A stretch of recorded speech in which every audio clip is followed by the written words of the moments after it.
Hola, buenas tardes. Soy Lucas Morales y voy a hablarles de un espectro cinematográfico que tiene que ver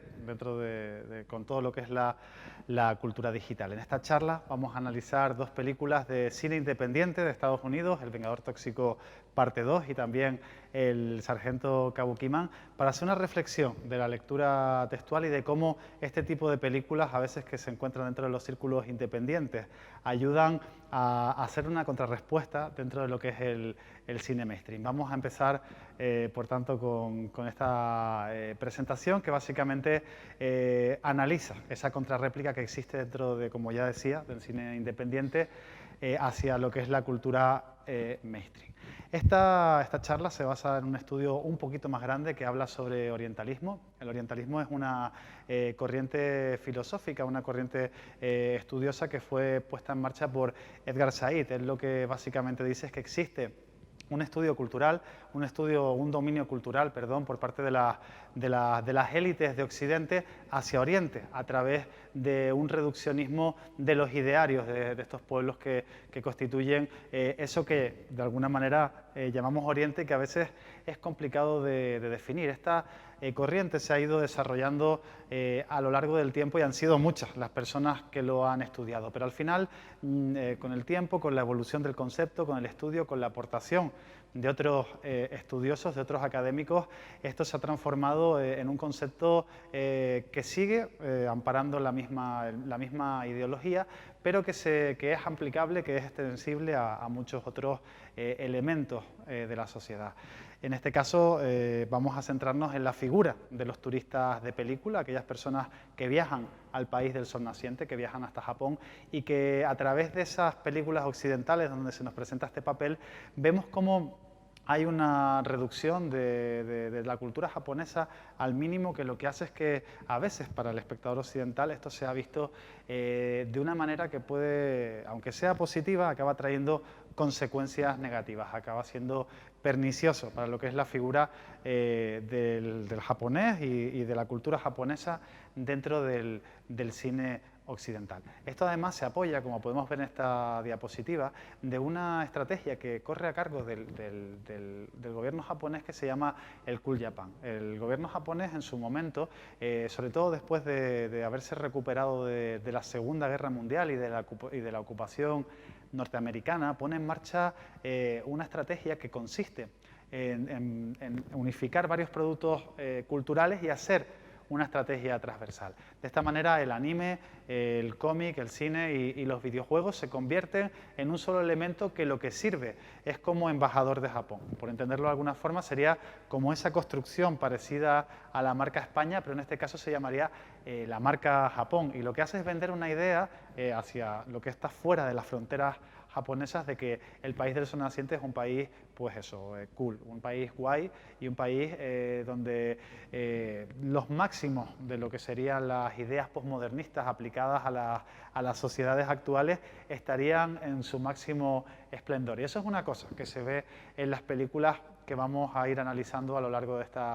esta pequeña charla. Además, por otra parte, también tenemos otras teorías que hacen que se hayan establecido una serie de tipologías de personajes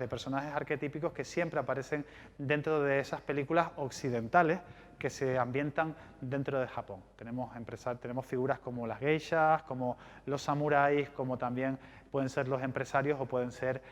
las amas de casa. Como decía, este estudio se basa en el análisis previo de varias películas. Por un lado tenemos Lost in Translation, tenemos Cars, tenemos Lobezno Inmortal y tenemos Romance en Tokio. Son películas absolutamente diferentes unas de otras, pero tienen ese elemento común que habíamos señalado en un principio. Tienen un turista occidental que visita el país del sol naciente, que visita Japón y que lo somete a un análisis crítico que a veces hay que descubrirlo a través de una lectura del texto fílmico y en otras ocasiones queda explícito. Esto nos lleva después, como decía, a analizar esas dos películas de serie B norteamericana que sirven más allá del orientalismo, que no poseen orientalismo en estas películas en su caso, y veremos por qué. Lo que sirven es para presentar una contrarréplica al discurso principal del cine mainstream, tanto en El Vengador Tóxico como en la segunda parte del Vengador Tóxico, como en El Sargento Kabuki Man, que son dos películas de una productora que se llama Troma, son dirigidas por Lloyd Kaufman y Michael Herz, que podrían ser como los máximos exponentes del cine independiente, y no solo independiente, sino bizarro y casposo que nos viene. Que nos llega desde Estados Unidos. Ellos, además de no caer en esos tópicos orientalistas, ofrecen ese punto de contrapartida a lo que es el orientalismo. Pero antes vamos a analizar estas 4 películas que sí son comerciales, que hemos mencionado anteriormente. En primer lugar, tenemos Lost in Translation, una película dirigida por Sofía Coppola, que nos presenta Tokio como escenario donde Bill Murray hace de un personaje que vive básicamente un estado transitorio en Tokio, como si se tratase casi de un estado limbático. Él se encuentra con el personaje que interpreta a Scarlett Johansson, que está en el mismo punto que él. Y lo que hacen es hacer un viaje que es personal, pero que Japón sirve, que Tokio también sirve, más que Japón, Tokio, sirve de escenario para presentar todas estas rarezas de las sociedades postmodernistas. ¿De qué sirve que se vayan hasta Japón? Bueno, en primer lugar hay que mencionar un elemento puramente orientalista, y es que siempre hablamos de Japón cuando nos queremos referir a Tokio. Tokio es una ciudad, una de las más pobladas del planeta, tiene cerca de 40 millones o más de 40 millones de habitantes, y lo que sucede en Tokio es que es completamente diferente al resto de Japón. Japón es un país, es una isla que básicamente es rural, tiene muchísimas más zonas rurales que urbanas, pero aún así siempre ocurre, cuando estamos hablando de cine rodado en los países occidentales que se ambientan en Japón, que suelen referirse como Japón a Tokio. Y Tokio no es representativo, si lo vemos en cantidad de metros cuadrados, no es representativo de lo que es la sociedad japonesa en su conjunto. En este caso lo que sirve es para hacer, como decía, de ese viaje, casi que un viaje espiritual, porque presentan Japón como un país absolutamente marciano, donde ellos se encuentran totalmente perdidos, y donde siempre las sociedades occidentales parece que están infantilizadas. Todos los personajes que aparecen son unos personajes bastante grotescos, son personajes que presentan caricaturas de personajes típicos de sociedades occidentales, y básicamente sirve para eso. Y una muestra de este tipo de personajes es que cuando Bill Murray está rodando uno de los anuncios, porque eso es por lo que él viaja a Tokio, para rodar un anuncio de whisky, él le ponen como referencia a James Bond. Entonces él habla de James Bond, de Sean Connery, de unos James Bond más adultos, y ellos, los japoneses, el James Bond con el que se sienten identificados es con Roger Moore, que precisamente es el más payaso de todos, ¿no? De todos los agentes 007 que ha pasado por la pantalla, por la gran pantalla. Entonces, ese tipo de detalles son los que nos demuestran que es una sociedad, la que nos muestran totalmente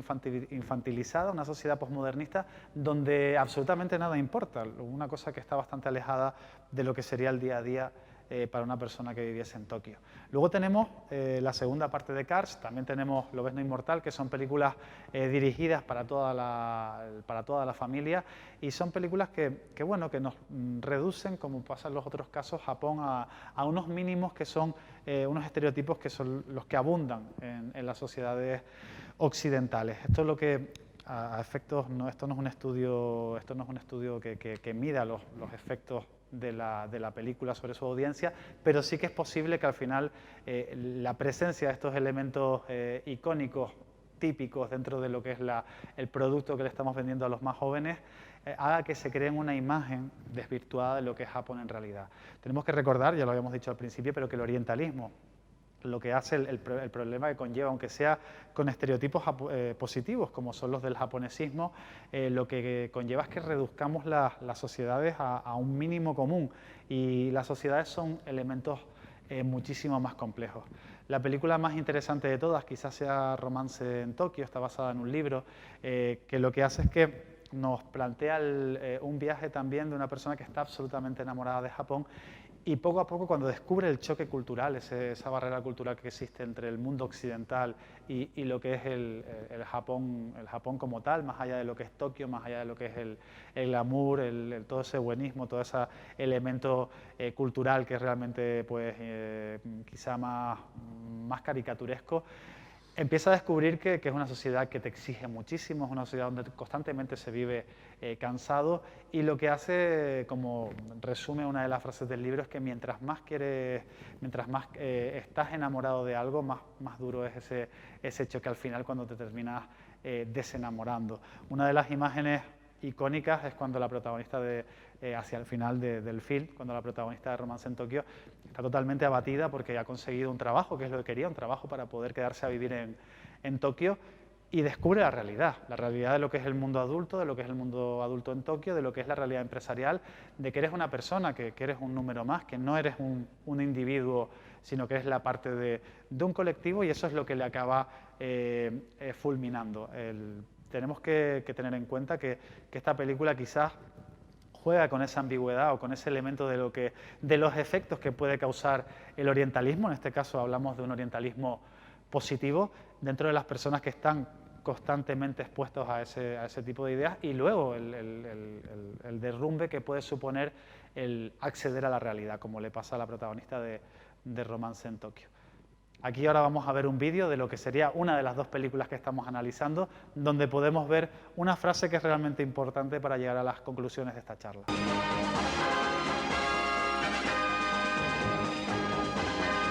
Al principio me resultaba difícil creer que mi padre fuera japonés y que yo fuera medio japonés. Pero eso explicaría por qué había tenido siempre aquella extraña necesidad tan poco americana de trabajar muy duro, ahorrar dinero y vivir sin tarjetas de crédito. En este vídeo vemos al protagonista de la película, de una de las películas que estamos analizando, El Vengador Tóxico parte 2, donde él habla de lo que son las bondades de la sociedad japonesa, pero sobre todo, si analizamos este discurso, estas bondades no van dirigidas a mitificar a la sociedad japonesa, sino todo lo contrario, a darle un tortazo a lo que sería el estilo de vida americano. Cuando analizamos estas dos películas nos damos cuenta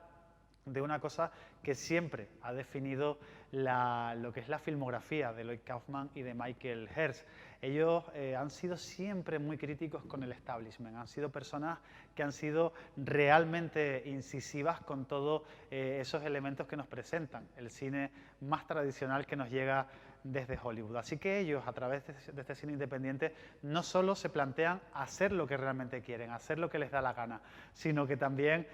intentan introducir subdiscursos que lo que hacen es criticar a esa sociedad que realmente detestan y a todo ese sistema de cine, a todo ese sistema cinematográfico del que ellos por un lado se vieron apartados, pero del que tampoco quisieron formar parte, porque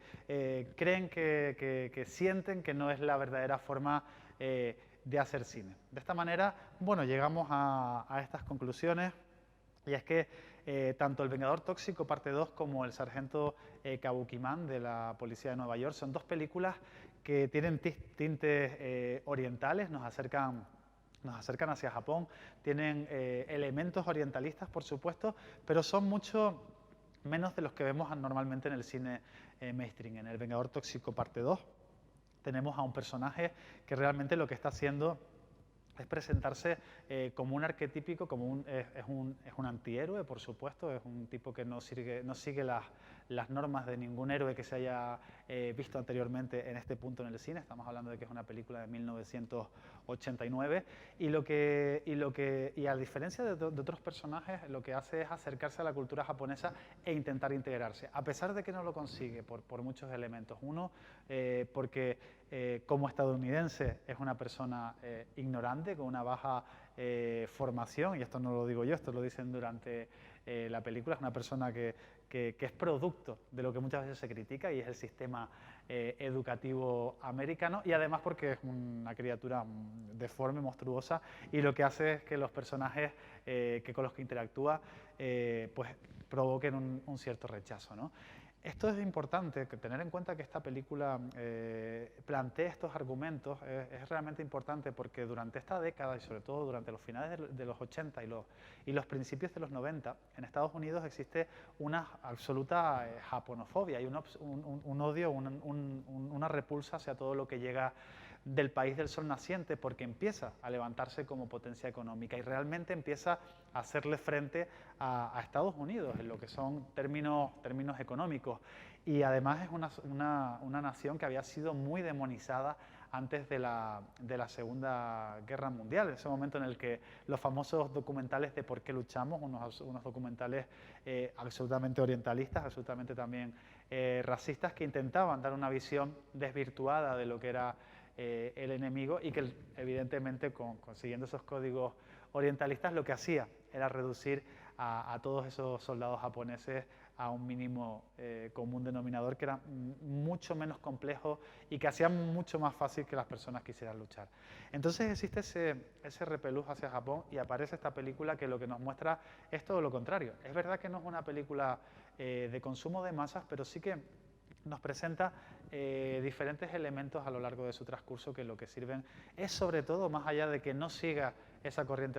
orientalista, lo que sirve es para pegarle una bofetada a lo que es el establishment dentro de lo que son los Estados Unidos. De la misma forma, varios años después llega Sargento Kabuki-man, de la policía de Nueva York, que es una película que tiene inversores japoneses detrás, es una película que nos presenta un superhéroe que se transforma en un actor de kabuki. Tenemos que recordar que kabuki es el teatro japonés, el teatro típico japonés, y que lo que ocurre es que este personaje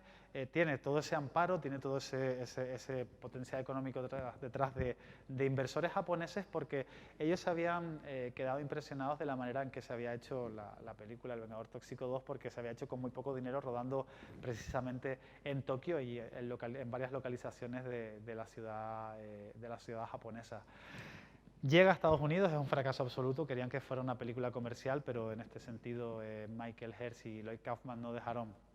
encorsetarse y lo que hacen de nuevo es darle una bofetada al establishment americano, entendido si en El Vengador Tóxico se le daba sobre todo una respuesta a lo que era la corrupción política, en este caso tenemos lo que es una respuesta a la corrupción empresarial y también ligada a la Iglesia, que es un tema bastante polémico dentro de lo que son los Estados Unidos. Entonces, para concluir, nos encontramos con dos películas que son parte de todo este espectro digital, que componen todo lo que es esos elementos audiovisuales que nos van llegando. El Vengador Tóxico 2 o Sargento Kabuki-man son películas que se pueden consumir a través de plataformas audiovisuales y a veces hay que tener cuidado con todos estos productos que nos llegan, sea a través de las plataformas que sean, a través de televisión, a través de plataformas de pago, porque si nosotros somos capaces de hacer una lectura crítica de todos estos textos cinematográficos, también seremos capaces de construir una sociedad crítica que pueda dar una respuesta, que pueda presentar un rechazo a determinadas informaciones, a determinadas cosas que nos llegan a través de los medios de comunicación, en este caso a través del cine y de las series de televisión, y podemos disfrutarlas igual, pero teniendo esa mentalidad crítica que seguramente lo que nos permita sea ser ciudadanos más completos y ciudadanos que realmente respondamos al fin que debe perseguir el periodismo y lo que es la comunicación audiovisual, y que es darle buena salud a la democracia. Así que muchísimas gracias.